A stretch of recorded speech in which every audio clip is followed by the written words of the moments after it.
Hey guys, and welcome back to this channel. In this video I will be showing you guys how you can create this glitchy video effect on TikTok. So once you have your clip selected, press next and then go to effects, and then you're going to swipe until the last one, so to the right, and choose repeat.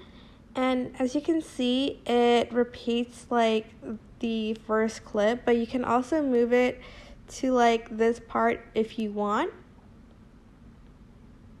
And you need to select at least 1 second, but I like it on the first clip better. As you can see, you can adjust it around and you can make it even wider, but I like the 1 second one. Once you're done, just press save. And that is basically it. I hope this tutorial was helpful for you guys.